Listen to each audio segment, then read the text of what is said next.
नमस्कार दोस्तों, GK stocks में स्वागत है। आज का अपना टॉपिक है बजट 2024। यह टॉपिक बहुत ही इंपॉर्टेंट है आपके आगामी सभी एग्जाम्स के लिए, चाहे आप किसी भी एग्जाम्स की तैयारी कर रहे हों। तो चलते हैं दोस्तों, स्टार्ट करते हैं। इसके पहले रिक्वेस्ट है, यदि आप इस चैनल पर नए हैं या पहली बार आए हैं, कृपया करके इस चैनल को सब्सक्राइब कर लीजिएगा तथा बेल आइकन को दबा दीजिएगा, ताकि इस टाइप के जो भी प्रश्न अपलोड होंगे वे सबसे पहले आपको मिलेंगे। तो चलते हैं दोस्तों, शुरू करते हैं आज का अपना पहला प्रश्न।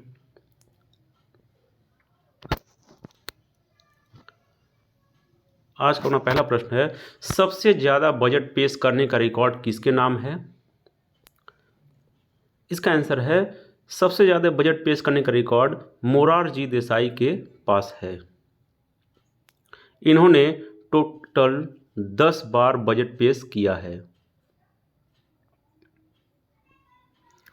अगला प्रश्न है, किस साल बजट प्रिंट नहीं कराया गया?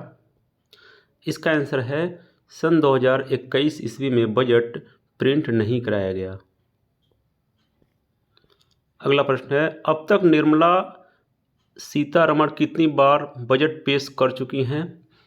इसका आंसर है, अब तक निर्मला सीतारमण कुल 6 बार बजट पेश कर चुकी हैं।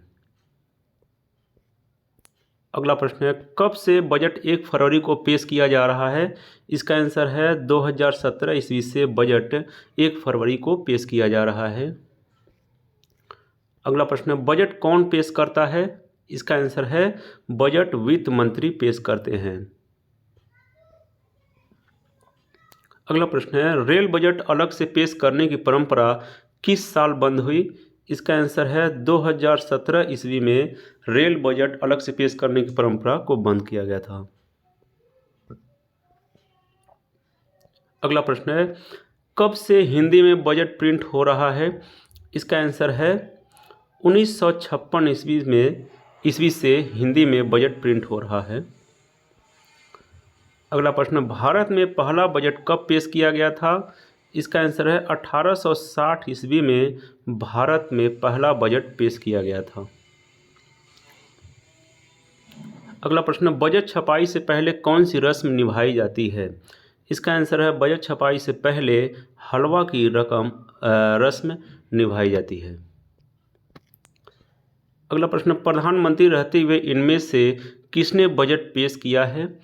इसका आंसर है, जवाहरलाल नेहरू, इंदिरा गांधी और राहुल गांधी, ये तीनों ही प्रधानमंत्री रहते हुए बजट पेश कर चुके हैं, इसलिए इसका आंसर हो जाएगा ऑप्शन 4। अगला प्रश्न है, साल 1980 से बजट पेपर की छपाई कहाँ होती है? इसका आंसर है, साल 1980 से बजट पेपर की छपाई नॉर्थ ब्लॉक दिल्ली में होती है।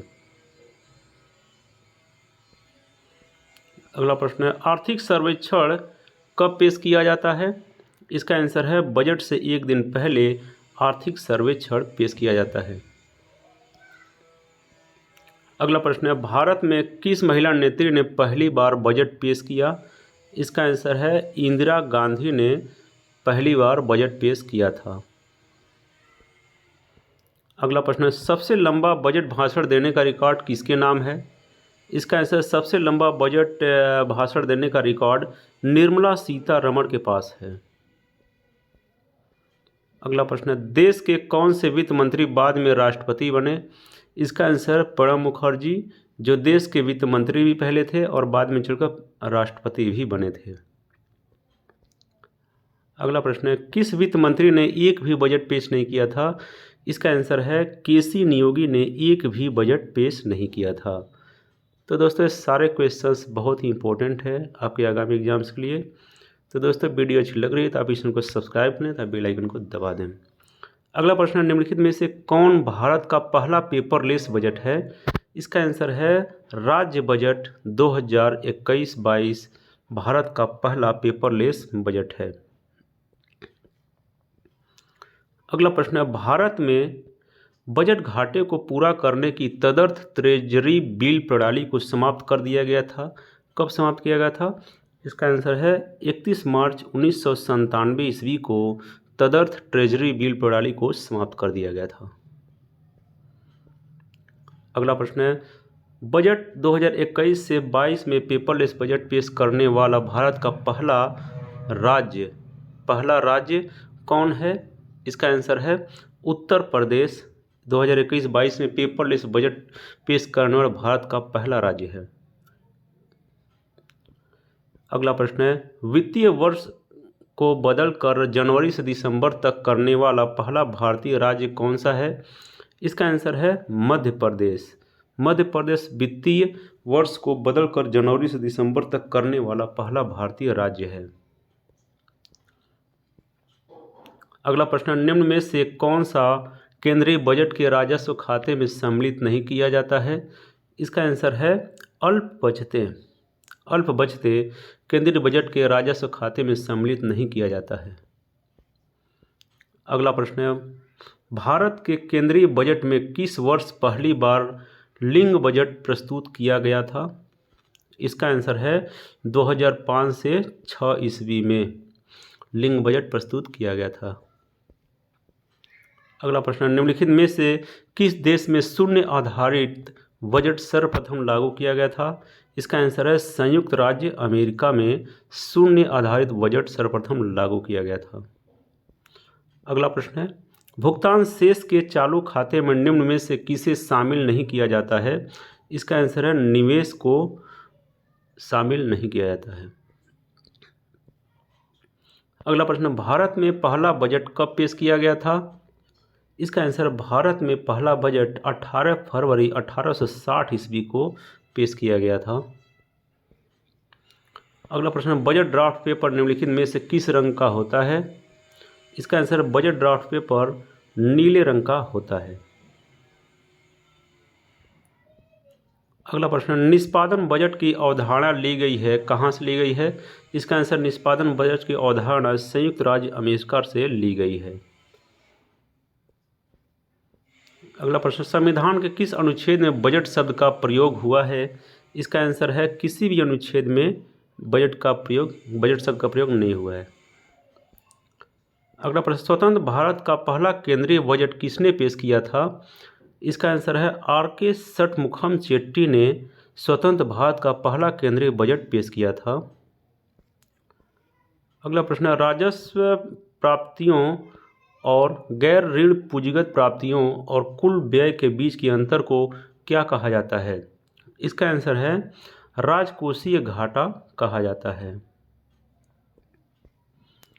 अगला प्रश्न, मिशन पोषण 2.0 की किस बजट में घोषणा की गई थी?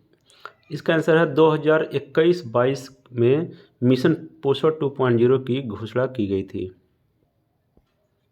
अगला प्रश्न, निम्नलिखित में से किसे राजकोषीय घाटा कहा जा सकता है? इसका आंसर है कुल व्यय उधार के अलावा कुल प्राप्तियां, इसको राजकोषीय घाटा कहा जा सकता है।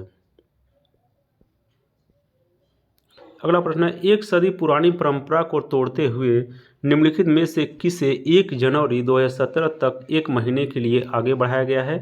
इसका आंसर है बजट की प्रस्तुति को। अगला प्रश्न है, रेलवे बजट 2016 के अनुसार रेलवे विश्वविद्यालय की स्थापना का प्रस्ताव कहाँ रखा जाने वाला है? इसका आंसर है रेलवे बजट 2016 के अनुसार रेलवे विश्वविद्यालय का स्थापना का प्रस्ताव वडोदरा में रखा जाने वाला था। अगला प्रश्न है, ऐसी स्थिति जिसमें सरकार का व्यय उसके राजस्व से अधिक हो क्या कहलाता है? इसका आंसर है ऐसी स्थिति जिसमें सरकार का व्यय उसके राजस्व से अधिक हो वह घाटा वित्त पोषण कहलाता है। अगला प्रश्न है, राजकोषीय नीति की अवधारणा मूल रूप से किसके विचारों पर आधारित है? इसका आंसर है जॉन मेनार्ड केन्स के विचारों पर आधारित है। अगला प्रश्न है, भारत में राजकोषीय नीति के द्वारा तैयार किया जाता है। इसका आंसर है भारत में राजकोषीय नीति वित्त मंत्रालय के द्वारा तैयार किया जाता है। अगला प्रश्न है, ऐसी स्थिति जहां सरकार का खर्च उस राजस्व से अधिक हो क्या कहलाती है? इसका आंसर है बजट घाटा कहलाती है, जहां पर सरकार का खर्च उसके राजस्व से अधिक हो। अगला प्रश्न है, अंतरिम बजट को क्या कहा जाता है? इसका आंसर है अंतरिम बजट को संवैधानिक बजट और दैहिक बजट कहा जाता है, इसलिए इसका आंसर हो जाएगा उपर्युक्त दोनों।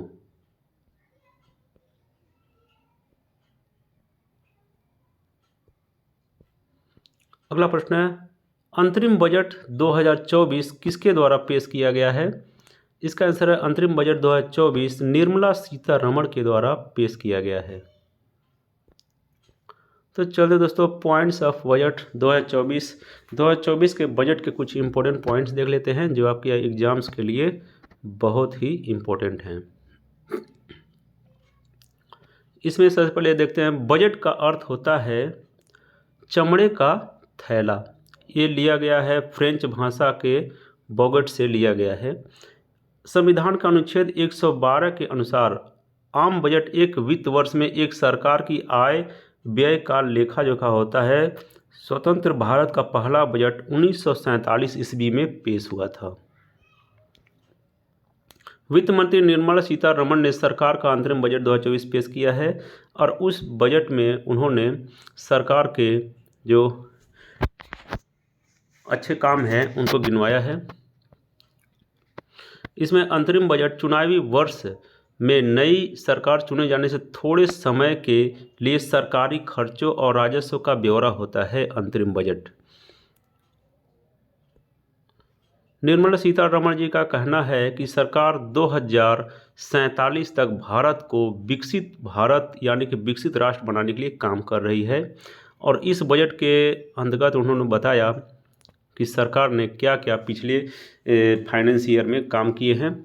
उसमें है प्रधानमंत्री गरीब कल्याण योजना।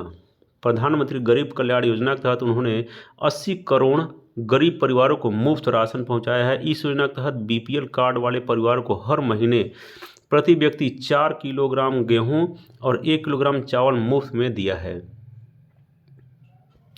अगला उनका पॉइंट है, भारत सरकार 4 प्रमुख समूहों गरीब, महिला, युवा और किसान पर ध्यान केंद्रित किया है। वित्त मंत्री का कहना है कि सरकार ने 10 वर्षों में 25 करोड़ लोगों को बहुआयामी गरीबी से ऊपर उठाया है। अगला पॉइंट है, पीएम स्वनिधि योजना। पीएम स्वनिधि योजना के तहत 78 लाख वेंडरों को ऋण प्रदान किया गया है। उन्होंने कहा कि 2.3 लाख स्ट्रीट वेंडरों को तीसरी बार ऋण मिला है। पीएम जनधन योजना के तहत 34 लाख करोड़ रुपए के प्रत्यक्ष लाभ हस्तांतरण के से सरकार को 2.7 लाख करोड़ रुपए की बचत हुई है। अगला पॉइंट था उनका कौशल भारत मिशन। कौशल भारत मिशन के तहत 1 करोड़ युवाओं को प्रशिक्षित किया गया है। 54 लाख लोगों को कुशल बनाया गया है। और कौशल भारत मिशन के तहत 3,000 नए ITI की स्थापना भी किया गया है। अगला पॉइंट था, भारत मुद्रा योजना के तहत 22.5 लाख करोड़ रुपए के 43 करोड़ ऋण जारी किए गए हैं। पीएम किसान सम्मान योजना के तहत 11.8 करोड़ किसानों को सीधी वित्तीय सहायता प्रदान की गई। अगला पॉइंट था उनका, पीएम किसान योजना से 11.8 करोड़ लोगों को आर्थिक मदद मिली है। पिछले वर्ष 7 IIT, 16 IIITs और 7 IIM, 15 एम्स और 390 विश्वविद्यालय स्थापित किए गए। उच्च शिक्षा में महिला नामांकन 10 वर्षों में 28% बढ़ा है। और इस बजट से जुड़ी कुछ मुख्य बातें हैं जिनको भी ध्यान में रखना जरूरी है। बुनियादी ढांचा के विकास के लिए पूंजीगत व्यय 11.1% बढ़कर 11.11 लाख करोड़ रुपए किया गया है, जो सकल घरेलू उत्पाद का 3.4% होगा। प्रत्यक्ष तथा अप्रत्यक्ष करों की मौजूदगी जो दरों का कट ऑफ है वो बरकरार रहेगा। पिछले 10 साल के दौरान प्रत्यक्ष कर संग्रह 3 गुना, रिटर्न दाखिल करने वालों की संख्या 2.4 गुना बढ़ी है। संपत्ति कोष, सरकारी संपत्ति कोष अथवा पेंशन कोष द्वारा किए गए निवेश स्टार्टअप के लिए कर लाभ 31/3/2025 तक बढ़ा दिया गया है। IFSI इकाइयों की कुल आय पर कर रियायत को 1 साल बढ़ाकर 31/3/24 से 31/3/25 किया गया है। खुदरा व्यवसाय के अनुमानित कराधान के लिए कारोबार सीमा को 2 करोड़ से बढ़ाकर 3 करोड़ कर दिया गया है। पेशेवरों के लिए अनुमानित कराधान सीमा को 50 लाख रुपए से बढ़ाकर 75 लाख रुपए किया गया है। वर्तमान घरेलू कंपनियों के लिए कॉर्पोरेट आय दर 30% से घटाकर 22% कर दिया गया है और विनिर्माण क्षेत्र की नई कंपनियों के लिए कॉर्पोरेट आयकर दर 15% की गई है।